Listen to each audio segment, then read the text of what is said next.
Everyone has their coffee, right? No one stayed out past 11 last night, did they? That's a bunch of good ladies that I know, right? All right, so file in, grab your seats. I want to get this thing started because we have a lot to cover. I know a lot of you are new. Who's first time here? Awesome. That's awesome. And you know what? I started 2.5 years ago with Pure Romance. My name's Chris Postler. I'm the Vice President of Operations and Finance. I do the finance and accounting and a little bit of operations for the company. Since I've started, I've done a lot of coaching with consultants, telling them how to do their goal forecasts, set plans, set budgets that they can hit. One of the reoccurring themes that I see, though, ladies, is that you all need help in your personal finances, too. Can we agree with that? Right? And you know what? We're a company that wants to help you out personally as well. We're invested in you. You hear that from Chris all the time. We mean it, okay? So what we've done is I've gone out and found someone else that can teach you all personal finance. This gentleman that I'm about to introduce, his name is Brad Nelson. I'm going to let him give his backstory. He's connected to Pure Romance in a very, very special way. I would love for you all to give him respect, listen to what he has to say. Some of it may be applicable to you. Probably all of it is applicable to you. He's also going to make a special offer to you, right? I know a lot of you may be struggling. There's a way out. I can guarantee you that, all right? So here we go. I want to introduce Brad Nelson.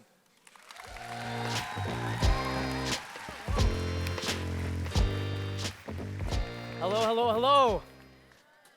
Pure Romance, how are you doing?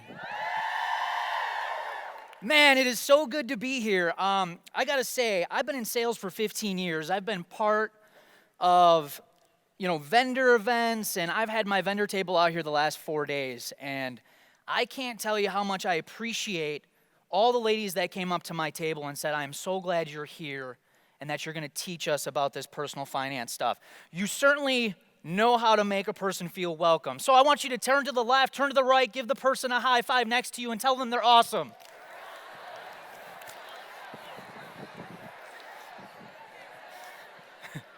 All right. You guys are all awesome. So thank you for that. Thank you for that. As I get started here today, I want to tell you that I love Pure Romance. And I'm not just saying that because I'm standing in front of you here at National Training. I am a husband of a Pure Romance consultant. And my wife's name is Sarah Nelson, and some of you may know Sarah. Some of you do. And I absolutely respect what my wife does and what each and every single one of you ladies do to empower and educate women. Listen, that's not an easy job, all right? Sales alone isn't easy, and I give you guys so much credit for what you do, and my wife absolutely rocks the hell out of her business. And Pure Romance has changed my wife's life, and in effect, it has also changed mine. You see, I had the opportunity to go to national training last year, which was out in Las Vegas, and I went to a lot of the same classes that many of you all did. But there was one class in particular that really caused me to jump and really end up in front of all of you here today. And it was Chris Ciccinelli's class that he was giving to the guests. And Chris was talking about, what do the next 5 years of your life look like? What is your 5-year plan? And during this talk, he had made a statement that really stuck with me. And he said, what business do you have telling your kids that they can dream and do and be whoever they want to be, all while you are stuck being miserable and unhappy maybe in your own life or your own career? Now, I certainly don't want to give you the impression I was miserable in my life, but I wasn't very happy with where I was professionally. And Chris's words that day caused me to jump. I immediately took out my phone after he said that, texted my wife, and I said, I am done. I am putting in my notice at my job, and I am going to start pursuing financial coaching full time. So I give so much credit to the words that Chris spoke to me that day, and I love the fact that I am now here this year, and I am able to pay that back in a huge way by teaching you what I know about money. how we won and how we continue to win every single day. Now, I'm just going to go out on a limb here, and I'm going to say that everybody in this room wants to win with money. Yes or yes? Yeah, I thought so. Now, I want to make sure I clear up any confusion about me. You see, when you have the title of financial coach, you can kind of give this impression that you've always been good with money. And I want to tell you that's just not true. In fact, we haven't always been good with money. And if it was up to me, I would rather just lose the title of financial coach right now, because really outside of training on this stuff, learning it, teaching people, and pretty much making this money thing my life's mission, at the end of the day, my wife and I are just like you, and our family is just like yours, and there is no reason that you're not going to be able to do what I am about to show you. You know, we haven't always been good with money. In fact, we have kind of sucked longer at this money thing than we have at doing well at it. And I'm sure some of you might be wanting to pull out that Pure Romance app and think, what other class might I be able to get myself into? I mean, this guy's going to show us something about money? And we'll get there. But I took out payments on 11 vehicles between the ages of 18 and 30. That's right, that's signing papers on one car a year for 11 straight years. Now, in my early 20s, I racked up about $6,000 in credit card debt, which really in today's standards isn't even all that much anymore. And I was good, and I paid that all back. But here's the thing, I wound up a year or so later having almost $10,000 back on that same credit card, and that didn't even include those department store cards. Now, in my later 20s, I decided since I was doing so well professionally that I deserved a brand new home. And I certainly didn't have enough debt as it was, right? Well, this folder up here is proof that that was a terrible idea, because in that folder are the papers I was served the day they started the foreclosure process on my home. I want to tell you, ladies, how awesome the American dream felt that day. Right? They don't put those feelings in the brochure when you buy those homes. And as I stand here today, I can still feel what that felt like when he was on my doorstep serving me those papers.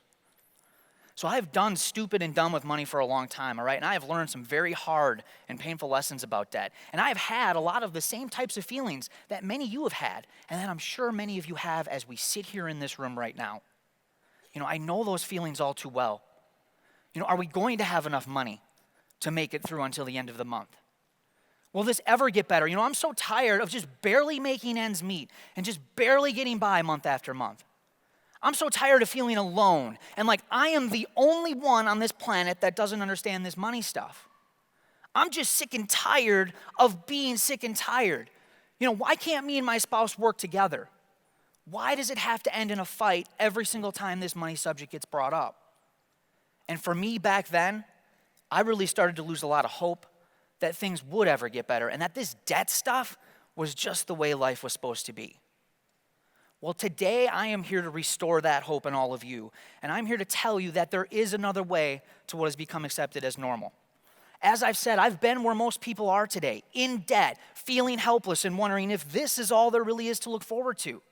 I finally figured out how to do this money thing the right way. And I promised myself when I make it out of this, I am going to help other people, because I know that there are other people that are out there, they are lost, they are looking for answers just like I was. Now, my company, Balanced Sense Financial Coaching, we inject hope by providing education and direction on personal finance.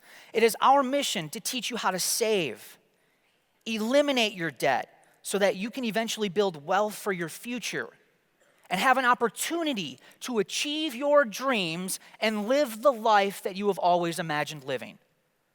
Now today, I'm going to teach you some of the very first steps to get you back on a new path. And I can promise you this, if you are willing to put in the work, this stuff will absolutely change your life. Now ladies, this is not going to be a class that is going to teach you how to buy more stuff. Sorry. This is not a get-rich-quick scheme. This is not going to be easy. I don't provide miracles. All right? To put it plain and simple, this is going to be some hard frickin' work. It was for me, and I know it was for my wife, Sarah, and I know it has been for thousands of other people that have walked the same path that I am about to show you here today. But we are proof that what I'm about to teach you really does work. So as we begin, I want to ask you all a question. I know it's early. I know you guys were out late last night, but I would like you to close your eyes, don't fall asleep. And what I want you to do is I really want you to try to consider what this question might feel like. So go ahead and close your eyes. And here's your question. What would you do if you woke up tomorrow and you had no payments? I like it. What would your life be like? What dreams would you chase after first? Where might you be able to work? What could that family be like?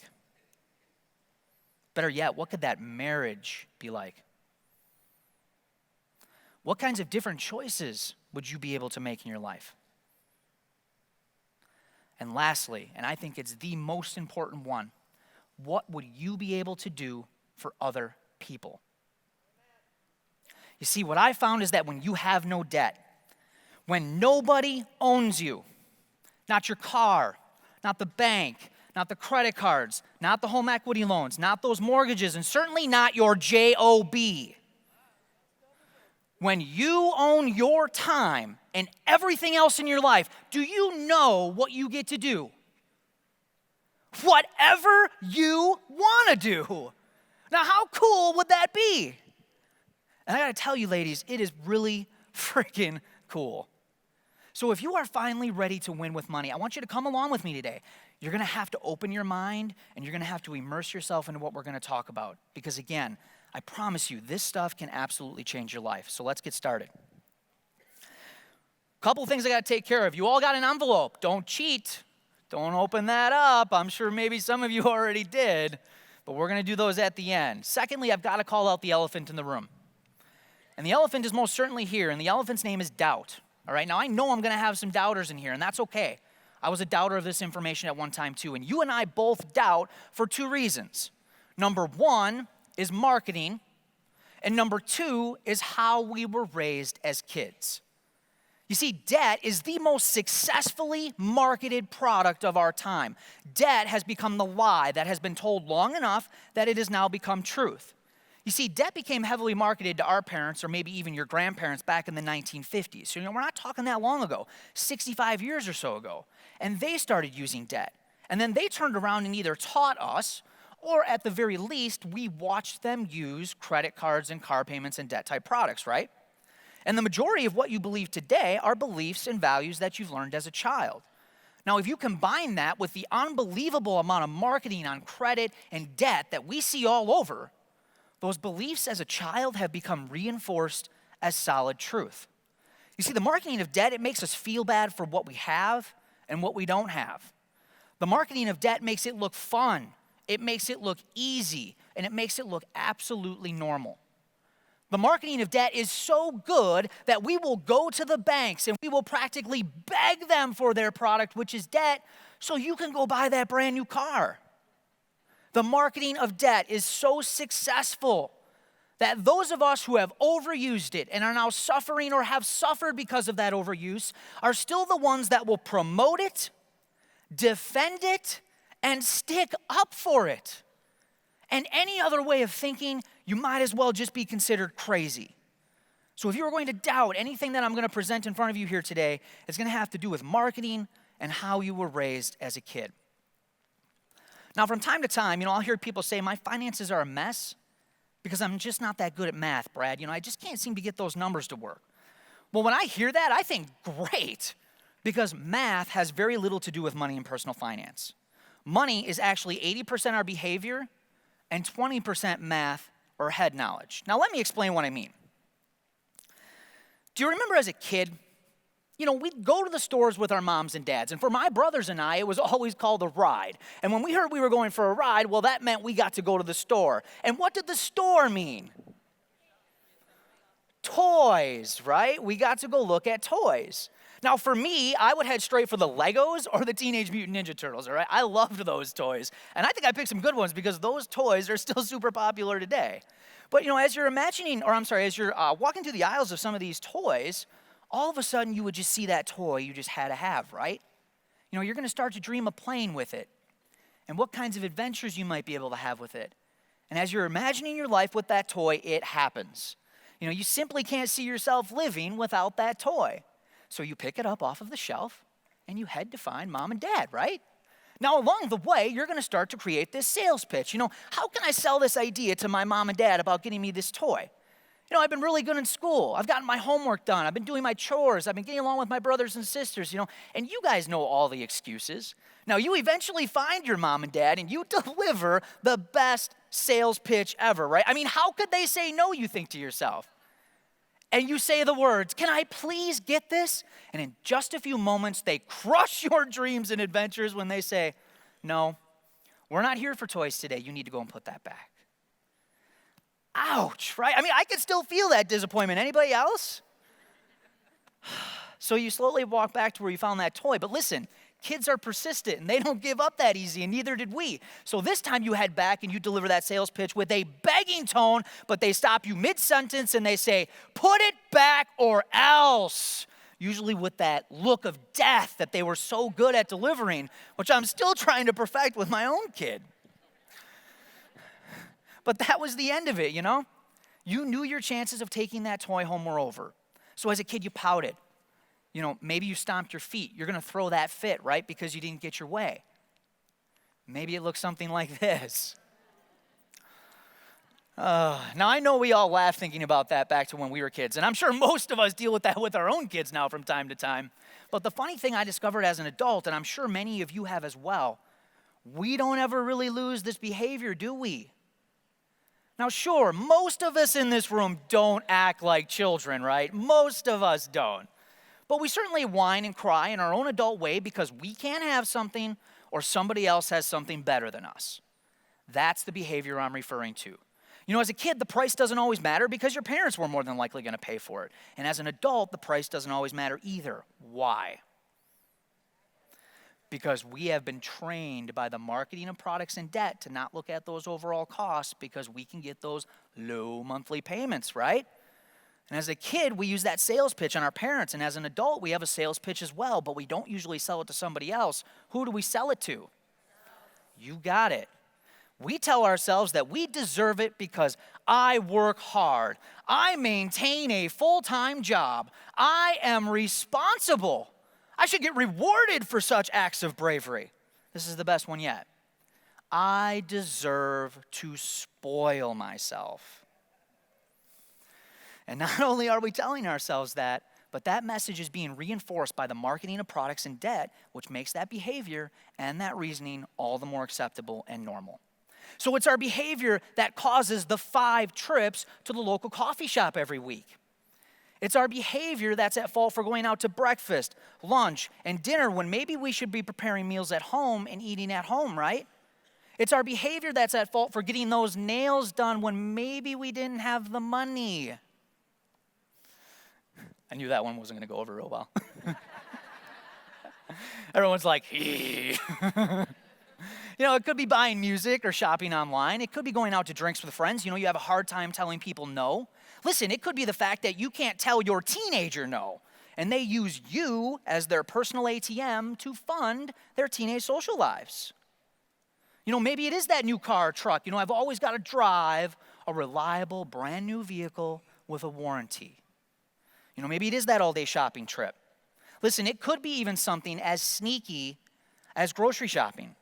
So you essentially need to be aware that you are your own worst financial enemy, all right? And where we currently find ourselves with our personal finances has everything to do with our behavior, not math. Now, I believe there are 4 areas that are going to help us change our behavior with money.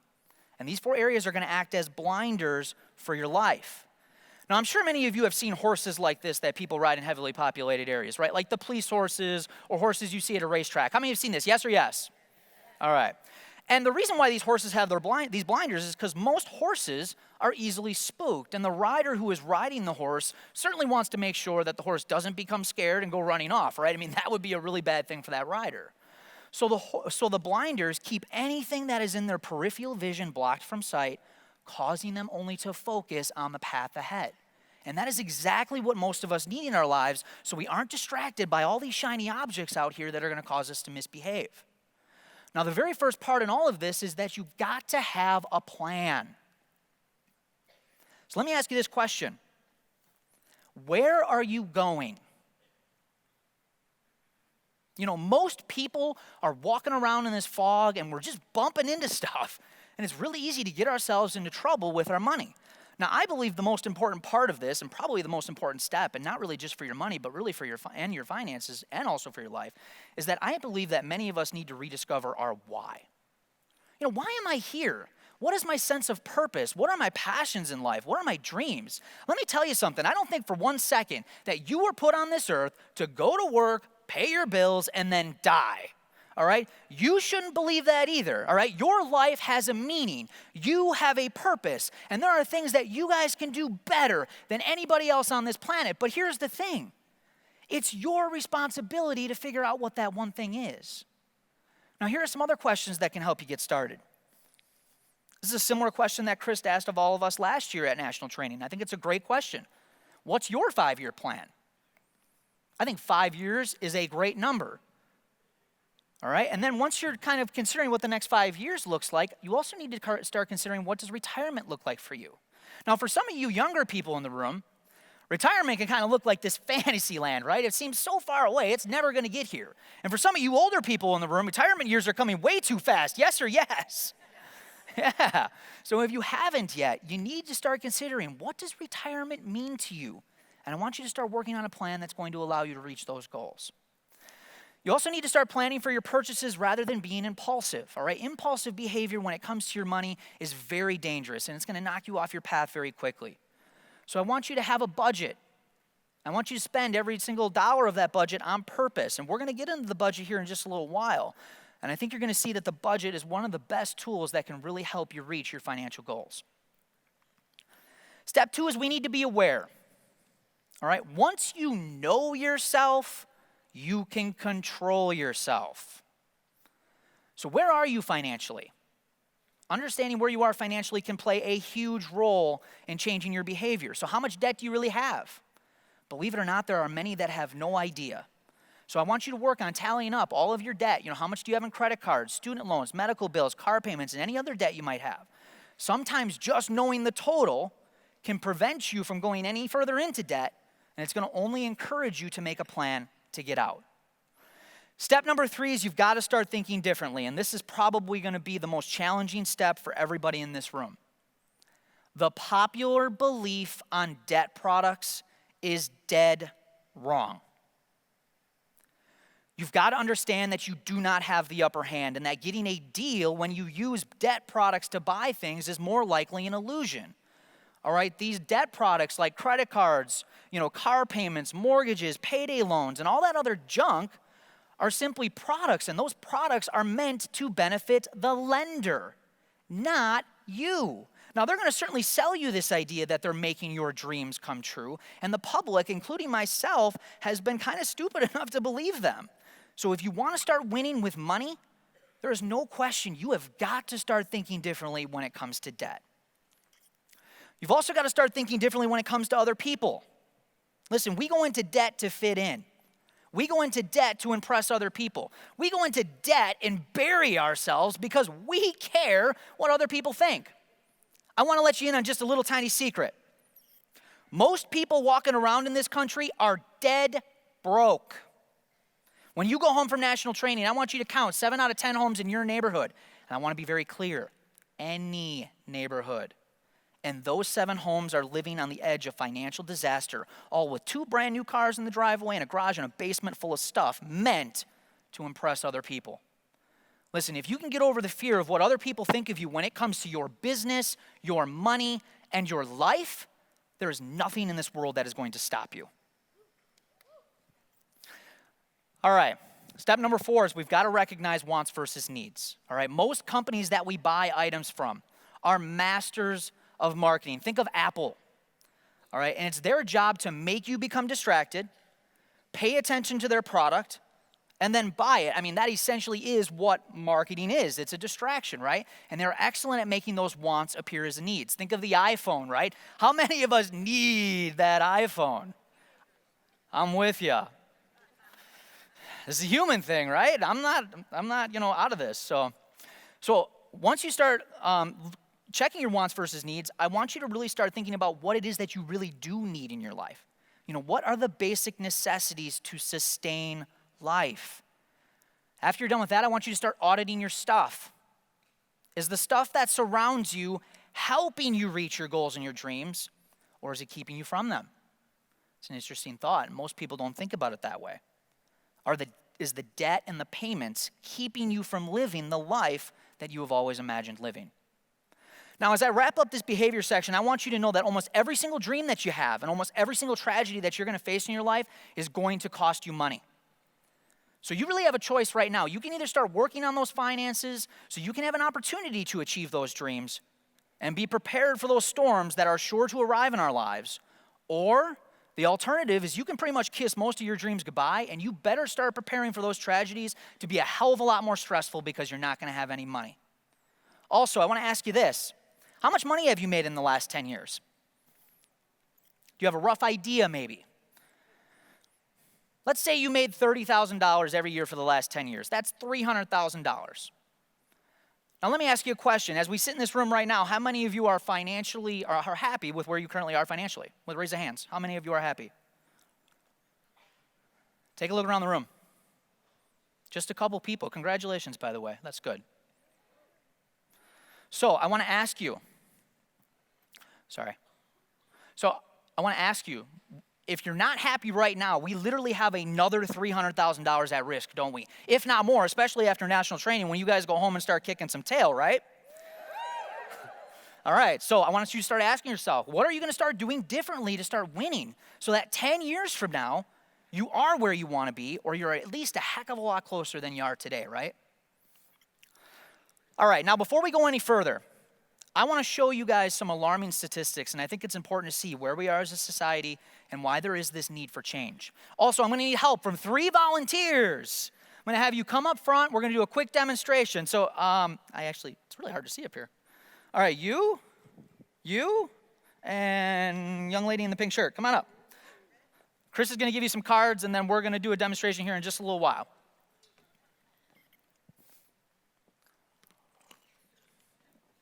All right, 3 out of 4 people are living paycheck to paycheck. That's 75% of the population. 71% say that debt is making their home lives unhappy. And money fights and money problems consistently rank in the top 3 reasons for divorce in this country. And it has been said by some psychologists that financial infidelity, where a partner or a spouse hides debt or money from the other partner, can be more damaging than sexual infidelity. Average credit card debt in the U.S. is $15,762, and Americans actually claim to have less than half the debt they really have when it comes to credit cards because likely they are ashamed or embarrassed of where they are, or they don't really truly know what their financial position is.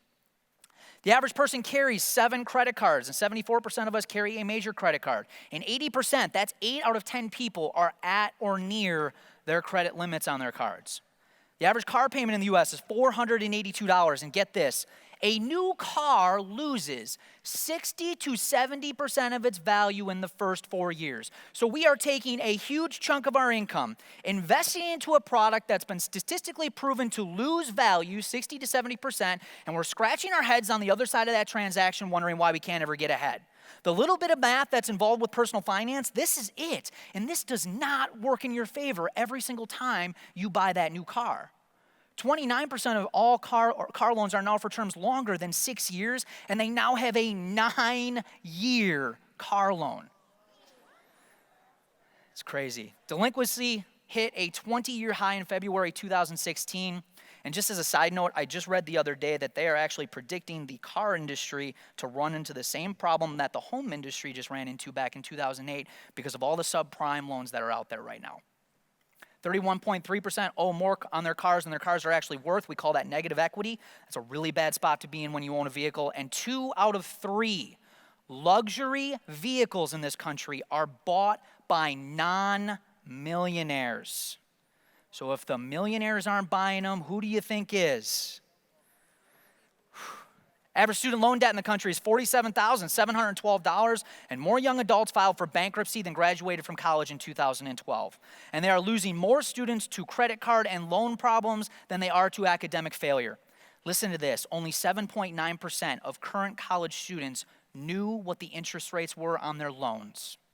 And 72% of those same college students thought Sallie Mae was a person and not a company. There's over $1.2 trillion in student loan debt nationwide. Average household is paying $6,658 a year in just interest. That's $555 a month. All right. Now, there's many myths out there when it comes to personal finance, all right? From everything to buying and leasing cars. I kind of hit on that one a little bit.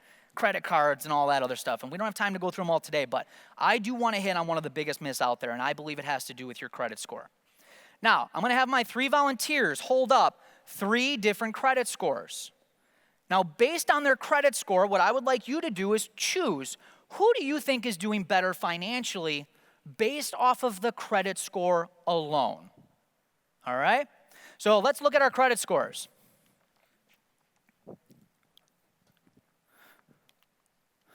All right.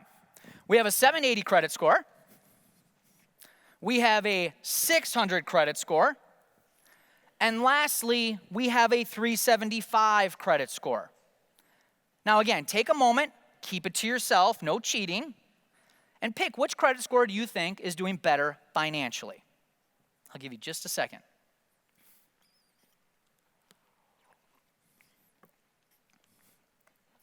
All right, real quick, 600s, please stand up. Who chose the 600 credit score? All right, let's see what the 600 credit score looks like financially. The 600 credit score has a $65,000 salary. They have a $180,000 mortgage. They have $24,000 in car loans, $25,000 in student loans, $14,000 in credit cards, $7,000 saved in retirement. They've got about $200 in savings. They live paycheck to paycheck, and they miss payments from time to time, which really doesn't help with that 600 score. 600 is going to be on the poor side, okay? All right, 780s. Who chose the 780? Please stand up.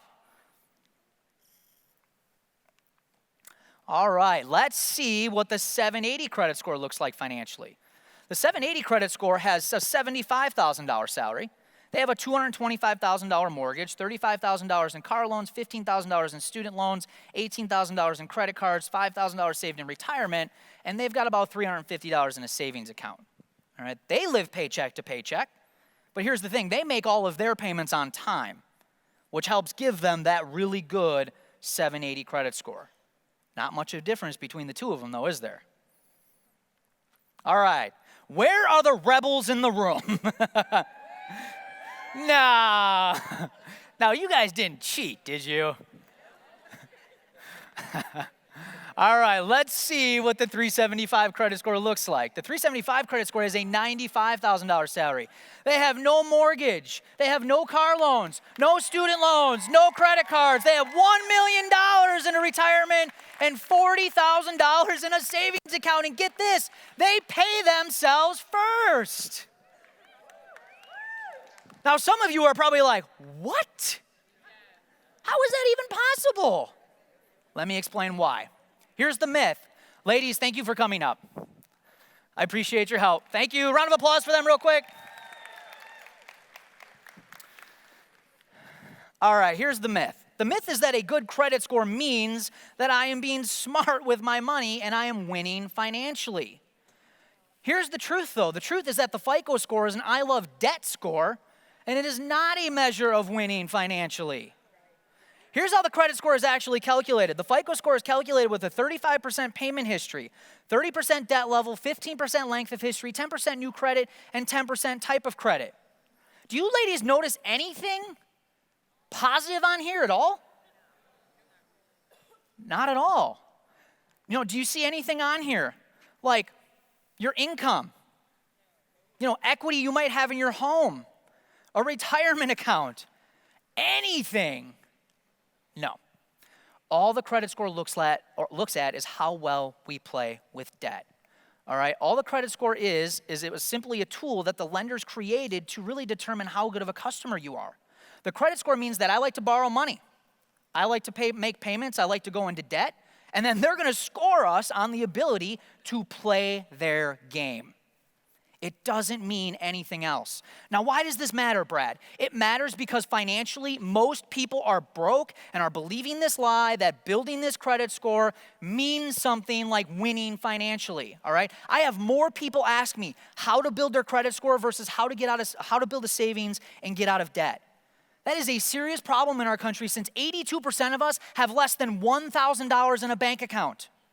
It also tells me that most people don't understand what the credit score really is. The last thing that I think most people need to be doing is going into more debt to buy more stuff that they can't afford to build a credit score that's meant to help you go further into debt. It is a hamster wheel we will never get off of. Oh, drives me crazy, sorry. So we need to start changing the discussion from building credit scores in this country to building a savings. And I'm going to drive this point home right now. Let me ask you, in an emergency financial situation, say you lose your job. Let's say you get hurt, you can no longer run your pure romance business. You lose your income. Let me ask you what's going to be a lot nicer to have, that 780 credit score and all that debt, or say a bad credit score or no credit score at all and say $30,000 in a bank account. Who's choosing the bank account? Thank you. We're going to be talking about savings here in just a little while. Now, some of you probably cheated on that 375, but believe it or not, most people believe that the 780 and the 600 credit score is the winner in that. But believe it or not, the people who printed those signs for me actually had to call me and check to make sure I didn't have it wrong. It's crazy. So I want to make sure I'm clear, though, before we wrap this up. I'm not implying at all that I want you to go out there and purposely destroy your credit, all right? That's not what I'm saying. Want to make sure I'm clear. But what I am telling you is that saving, eliminating your debt, building wealth, and building assets that increase in value are the ways to financial success. You've got to stop focusing on this crummy score if you want to start to win. All right, let's move on to some good news. I told you there was going to be some, and this is the hope that I was talking about. But listen, change is hard. And changing the way we think about money is very hard. Now, a while back ago, I used to be a real couch potato, and I didn't really work out or exercise all that much.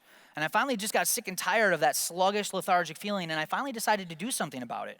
Well, those first few weeks of exercising, I would wake up the next morning, and I would be so sore. I could barely move, and I really kind of wanted to quit. Has anyone else had that feeling before?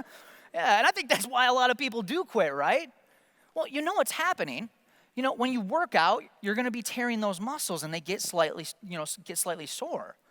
But at the same time, that's exactly what's making you stronger. And the longer and more consistent you do it, the more in shape you become. Slowly over time, your body's going to change. You're going to start to lose weight. You're going to start to feel better physically and emotionally. But here's the thing. It takes time. And this money thing is no different. All right, this is going to be a lot like working out after being a couch potato for so long. And many of us in here have had our own money philosophy and our own money habits, and we've had them in our entire life. And at times, this class is stretching that brain, and it might be a little uncomfortable and a little scary at times, all right? Just making the choice to change doesn't create change.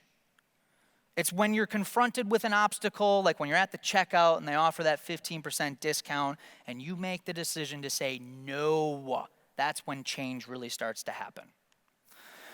All right, let's talk about the budget quick. A budget is very powerful, all right? A budget means you are the boss of your money. A budget is you telling your money where to go and spending your money on purpose. A budget at the end of the day is simply a plan. Now, who here has ever built a home? Do I have anyone that's been in the home building process before? Okay, several of you. So, before you built, you probably looked at some model homes. You're going to want to check out a few builders, right? That's something that you're going to want to do to make sure that you get a quality builder and a well-constructed home. Well, when checking out these builders, you're going to ask them some basic questions, like, do you have, drawings of your homes? Maybe architectural renderings. Do you have pictures? Maybe some material samples of items that you put in your homes when you build them. Or how about a list of referrals of maybe people that you've built homes for? Well, what would happen if one particular builder responded to that question and they told you this? And they said, we actually don't use any plans or drawings when we build our homes. We actually kind of just build whatever we want, and you're going to get pretty much whatever we end up with. That's interesting, right? So interesting, in fact, that I'm guessing most of you would be headed right out the front door. I mean, you might think that builder is crazy to think that anyone would ever build a home with them, right? I mean, they don't use plans or drawings. I mean, how do the builders know what to build when they get to the construction site? Funny enough, this is how most people are living their life. They're living without that plan, and they're living without that budget. It's funny that we think that builder is crazy, but if we looked at ourselves, are we following a plan? Or are we just kind of doing whatever we want? And wherever we end up and wherever the wind takes us is where we end up. This is why a budget needs to be a part of a healthy financial plan. You've got to do a zero-based written cash flow plan every month. Cash flow plan and budget, same thing, all right? Now, what does zero-based mean? Zero-based simply means that we are going to spend every single dollar on paper, on purpose, before the month begins. Here's the secret to the budget. If it isn't in the budget, you don't spend the money. That's the secret. So I want you to take your total income. You're going to put it at the very top of the page. And you're going to go down and you're going to do the basic math that's part of personal finance. You're going to subtract all of your bills and expenses. And the goal is to get that bottom number at zero, meaning that you've spent every single dollar of your month on purpose before the month begins.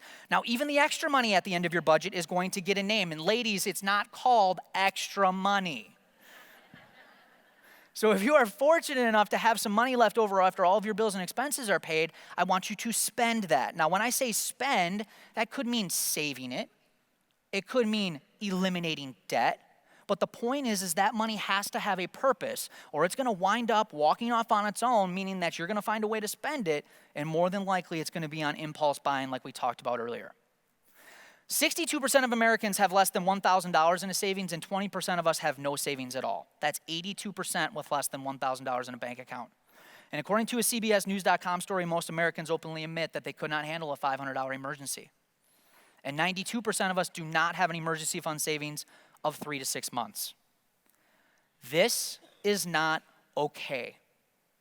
If there is one single thing that you can take away from my class today is that you do not want to be this statistic any longer, all right? Let's talk about saving. Now, why do we need to save? You've got to start saving for those emergencies, all right? Those are going to kill you when it comes to debt. You know, $50 here, $75 there, Junior breaks his arm, $500 there, right? You got to start preparing for those things. You've got to start preparing for your purchases, okay? When we want something, we're going to be patient, we're going to save up, and we're going to pay cash. And you've got to start saving for wealth building for your future. Now, the number one goal in being financially fit is that you've got to eventually learn to pay yourself first and then pay your bills. All right, savings has got to become a priority in your life or you are always going to be broke. It really is that simple. Now, this is one thing that wealthy people understand better than anybody else. This is what makes them wealthy. All right, wealthy people also tend to spend most of their time on things that are going to help them succeed in life and at money. Whereas the non-wealthy, they spend very little time on their life and their money. So if you want to start winning at your money, you've got to start spending some time on it. You know, most of us are putting in 40, 50, 60 hours a week working at jobs that most of us don't like, or running your peer romance business, which I'm sure you love, but then we don't take but a few minutes here or there to work on our finances and the direction of where our life is going. You know, most people actually probably spend more time planning their one annual vacation every year than they do planning their entire life. And the statistics I just read proves that. Now, this is going to be the very first step outside of turning around your behavior and working on that budget. I want you to build a $1,000 emergency fund. And I want you to do it fast, and I want you to have it in 30 days. You can clap, it's okay. Now, you shouldn't pay off any other debt. I don't want you doing anything else in your life. This $1,000 has become your brand new financial priority for the next 30 days. Now, why do you need this emergency fund?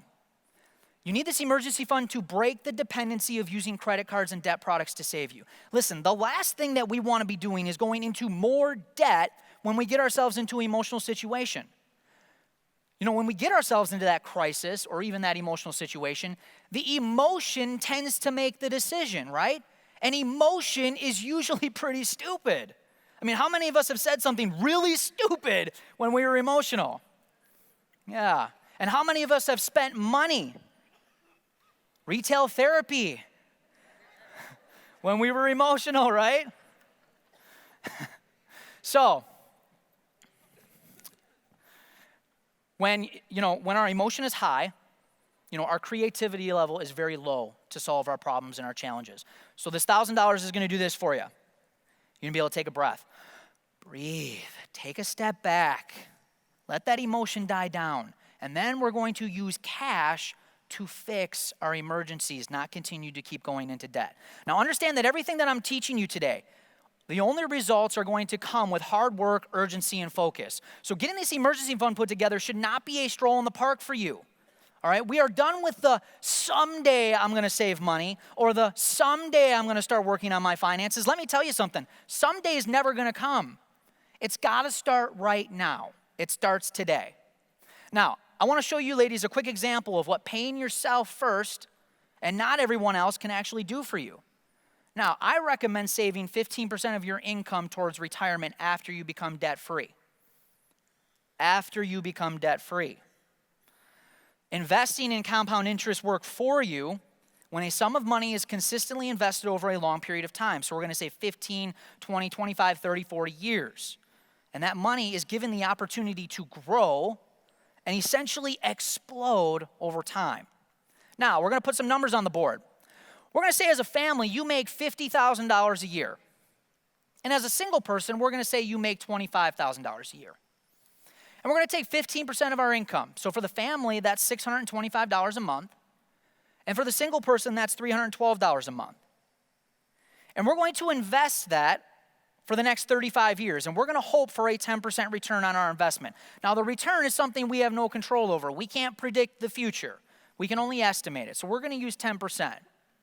Now, how much money do you all think we're going to have in 35 years? Again, family, 625, single person, 312. What do you think we're going to have? Any guesses? 350,000, million? Any other guesses? Check this out. Family's going to have $2.2 million, and the single person's going to have just a little over $1 million. You'd all be millionaires. How about that? I like it. Now, I want to make this even better. Let's see the explosion that happens in the next 10 years. So instead of 35, we're going to push this out to 45 years. How much money? Same math, 625, 312.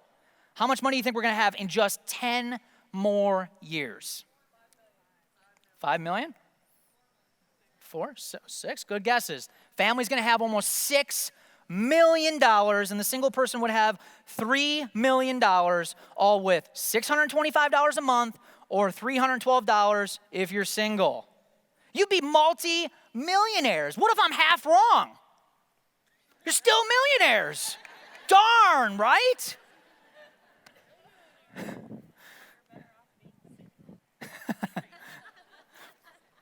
Hey now. All right, now I know what some of you might be thinking. Brad, these are really fun numbers. It's nice to sit here and dream. And I've gone online and I've played with investment calculators and it's fun. But listen, Brad, it always comes down to this. I don't have $625 a month or $312 a month to invest. I'm not arguing that you don't. Where might that money be? Can we start right there? The average person is paying $555 a month in just interest. Even if you cut that in half for the single person, you're almost there alone. Or, what about those cars? Right? Is it in there? Are you driving your retirement? Yeah, but Brad, my car payment isn't $625. All right, well, most families make that mistake twice. Is it in the other one? All right? Or is it in those student loans? They've been hanging out forever. They feel like they're a member of the family. They got their own spot at the dinner table. Yeah, oh, you agree with that one, right? Is it there? Or is it in those credit cards? All those points and rewards that they try to get you to sign up for, is it there?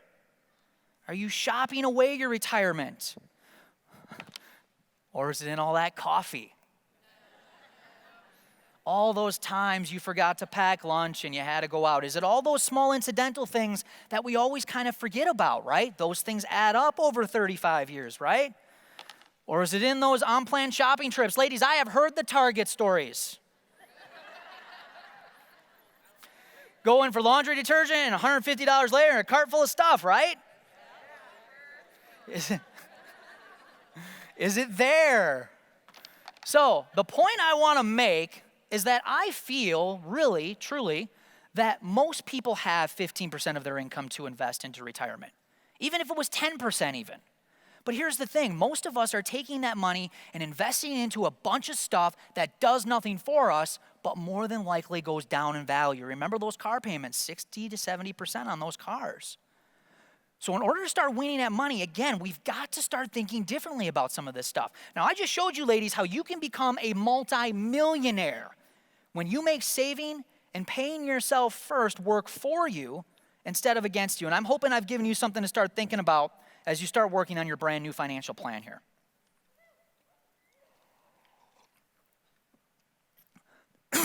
Excuse me. All right, step 2, we're going to eliminate our debt. So once you get your $1,000 emergency fund put in place, it's time to start making a plan to eliminating your debt. Oh, that water went down the wrong pipe. So what's the number one way to get out of debt? You need to stop borrowing more money, period. You've got to stop the bleeding, all right? You've got to draw that line. I want to ask you this question. Now, this is a question that's going to help you win not only at your finances, but also with your life. What can I sacrifice in my life in order to win? What can I sacrifice in my life in order to win? So instead of thinking about, what more can I get? What more can I buy? What more can I get my hands on when I have that awesome party or I get that extra money coming in? We got to stop and we got to refocus on being content with what we already have. And when we want something, we've got to be patient and we've got to start saving up and paying cash. Now, once you've drawn that line, it's going to be time to take out your gloves. Now, I want you guys to put together the best motivational soundtrack for your life, and I want you to put it on repeat because you are going to need it. It is time for the fight of your life. Now, the process of paying off debt is grueling, it is painful, and it is going to test every single ounce of your character. There are going to be days when this thing is going to bring you to your hands and your knees, and you're going to ask yourself if it's worth it. There's going to be days when you're going to ask yourself if this is really worth it, and sorry, I screwed that up. If you want to give up and give in to the normal way of thinking. There are going to be people, and more than likely, your close friends and family, that are going to be making fun of you and telling you that getting out of debt is impossible. It's the American way, and they're going to try to get you to quit. You cannot wimp your way through this, all right? You didn't get into debt overnight, and it's going to take you longer than overnight to get out of it. So I want you to get absolutely jacked up for your life. You got to get jacked up for your dreams. You got to take all that anger, all that stress, all that fear that you have when it comes to your debt, and you've got to pack it into every single punch that you can throw at this thing, and you got to give it everything that you have got, because it is time to give your debt the biggest ass kicking that it has ever received. And how we're going to do that is by starting to create some momentum. This is momentum. And how you start momentum begins by getting some easy wins. Now, I know many of us have struggled with our finances, all right? We haven't had a win in a long time. You're tired. You're exhausted. You've given up that hope, right? Remember, I've been there. I know. But getting this momentum started is going to change all of that mentality. And the tool we are going to use to get out of debt to create this momentum is called the debt snowball. Now let's look at this. I want you to list your debts, smallest to largest by balance owed. Also on the same line, I want you to list what the minimum payment is for that debt. Now if you own your home, I do not want you to include your mortgage in the snowball, all right? Paying off your home would come much later, but everything else is going to get listed on here. Now notice there's nothing on here for interest rates. I don't want you to worry about your interest rates right now. Besides, if we were doing math, we wouldn't be in this mess to begin with, right? So this is about momentum. Remember that behavior thing we talked about. We want to get some quick and easy wins, and most of us have some of that low-hanging fruit that we can attack, and that's what's going to start to create this. Now, very much like the emergency fund, we are going to use intense focus, and we are going to attack that smallest debt first, all while making the minimum payments on everything else. We want to try to stay current as possible. Now, once you pay off that first smallest debt, you'll notice that you're going to take that minimum payment and you're going to roll it into the next smallest debt's minimum payment. And that's what starts to create your snowball. Now, again, it doesn't stop there. You've got to be doing everything in your life manageable to be bringing in extra money. You got to start making sacrifices. And for most of you, that's going to be your time. Now, Chris Ciccanelli yesterday was talking about, one more guest, one more product, one more party. And that is going to be helpful and very beneficial when it comes to this debt snowball, right? All right. Now, for coming in today, I want to give you guys a little thank you gift. You can get my zero-based budget form, which we talked about earlier, and also this debt snowball form by visiting this link, balancesense.com/P/forums. Please sign up prior to leaving national training because I will be sending those out early next week when I get back in my office. All right? Now, lastly, if you guys are looking to completely, hey, it's in your forms. It's in your forms. You good? All right, lastly, if you're looking to completely change your personal finances and get completely out of debt, I want you to check out my Roots of Personal Finance class. This is a brand new 8-week course that we are releasing this fall to Pure Romance consultants. And I wanted to make sure we also helped out consultants as well. And the number one reason, that consultants join this business is to make money. But do you know the number one reason why they leave? Because they don't feel they're making money, right? They go get that job. So with the help of Chris Postler and Pure Romance Corporate, we put together a special class to help get you set on the basics of your finances for your business. We're going to help to make sure you turn a profit and that you're able to pay yourself with that business. So not only are you going to be able to work on your business finances, but you're also going to have 7 weeks working on your personal finances with me personally. All right, how cool is that? You guys like that? All right. Now, we're taking signups right now through national training. You can sign up right now, myrootspr.com. We are only taking 250 consultants through this fall. So if you're interested, sign up early. All right, as I wrap up our time together here, I want to share one of the absolute best stories that I've ever been a part of up to this point in my life. And for those of all of you who are holding those envelopes, get those babies ready. We're going to be opening those suckers up here real quick. So I want to take you ladies back about 3 or 4 years ago to the early part of January of 2013. And my wife Sarah and I had been dating for about 6 to 8 months at this time. And we both had gone through some divorces. And everyone knows how those go. It takes time to get out of that, especially the financial stuff. And we were both still kind of cleaning up some of that stuff. And I had gotten a text message from Sarah that day that things weren't going all that well. And she just really wanted to come over that night and talk. So that night she had come over. And when she came to the door, I had saw a look on Sarah's face that I had never seen before. And she just had this look of pain and defeat, and she just looked absolutely exhausted. Now, there's one memory in this story that's crystal clear, and I remember it perfectly. She walks in, she's got this binder full of stuff, and she sets it on my coffee table, and I had this really big green oversized chair in my living room. When she went over to sit in it, the chair almost consumed her. And she wrapped her knees up to her chest, wrapped her arms around her knees, and she just started to cry. Now, as Sarah starts to settle down a little bit, she starts to open up and she says, Brad, I just can't get control. I just can't get any traction. There's just way too much. I don't know what to do. I have lost hope. How did I let things get this bad? Now, it's important for you all to know that Sarah was doing everything that she could to keep up. She had recently just started her Pure Romance business.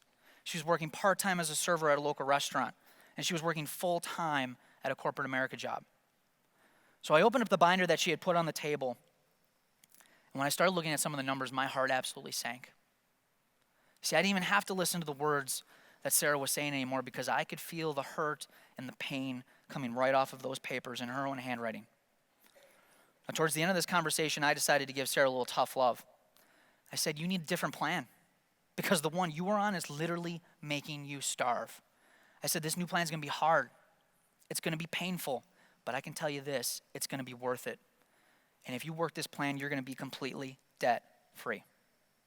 So over the next couple days, I worked with her on putting that plan together. I said, first and foremost, you've got to take care of you first. Secondly, you only have so much money coming in every month. You've got to draw a line. Those above the line are going to get paid, and those below the line aren't going to get paid. They will eventually. just not today. You've also got to start getting this momentum. You got to start getting some control, and you've got to start getting some confidence back in your life. So get this, the first part of February, Sarah pays off 3 of her smallest debts. Now this was a huge win for her and a much needed win for someone who's at the end of her rope. March and April go by and 2 more get knocked out. Now that confidence and that fire is slowly building inside of her. May comes and goes and another one gets paid off. Now at this point, she's building momentum. You remember earlier on in the story how I said she's sitting in that chair. She's all rolled up in that tight ball. Well, now she's sitting up straight. She's able to look around. Her muscles are getting stronger. She's starting to see the possibilities of this working. She's working her plan day in and day out. Every single month, she's sitting down and doing that budget, and she has traction again. By June, Sarah is absolutely on fire. She has laser focus on what she needs to accomplish, and she is standing firmly on her own 2 feet, and there is nothing that is going to get in her way. June and July, and 2 more get paid off. She can see the finish line, and she is no longer sitting or even standing. She is in full-out sprint.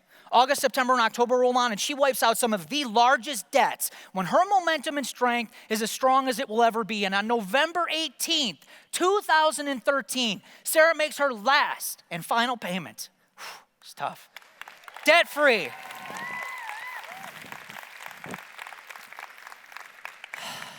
Sarah paid off $33,000 in 11 months.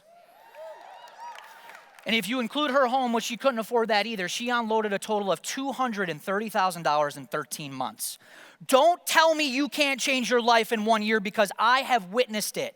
All right, the Sarah I know today is a completely different Sarah that I started dating years ago. What she became during the process of getting out of debt was indescribable, and she is now a force to be reckoned with in every single area of her life. Now, I just spent the last 60 minutes talking to you ladies about money and getting out of debt. You see, it isn't just about money. It isn't just about getting out of debt or even building wealth. Those things are extremely important, and I want you to do them. But here's the thing. I've got a head fake for you. You thought this talk was all about money. It's not. Because the true payoff, the true wealth comes from how you change as a person and what changes in your heart and in your mind during the process of becoming debt-free. It's how this stuff changes your marriage. It's how this stuff changes your family. It's how this stuff changes your career and your entire life. It's how living a certain way affects everyone around you, and you begin to have a positive influence on other people by simply living a different way. This is life-altering, amazing stuff. So I want to ask you again, what are your dreams? Is debt holding you back? I want you to know that you are a hero. You are the hero of your own story. Now, you may not believe that right now, but I believe it, and I believe in you. And I believe you can do what we have done and what so many other people have done, and you can have the life you want. You just got to go out there and take it. So I don't want you to go home and forget about this. I want you to go home. I want you to get to work on your life. I want you to go home. I want you to pull out that notebook. I want you to start working on that budget. I want you to work on you and where you are going in your life. Do you know why? It's time to remind yourself. What does it say? Again. Come on, I want to feel it. Yeah, you are worth it. Your dreams are worth it. Your family is worth it. Your kids are worth it. Your pure romance business is worth it. And it is worth all of the hard work it is going to take to get out of debt. You can do this just like we did. And you can live the life that you have always imagined. And I cannot wait until the day when you can stand up here with me and you can say that I'm debt free. Yeah. Thank you, ladies. You have been awesome.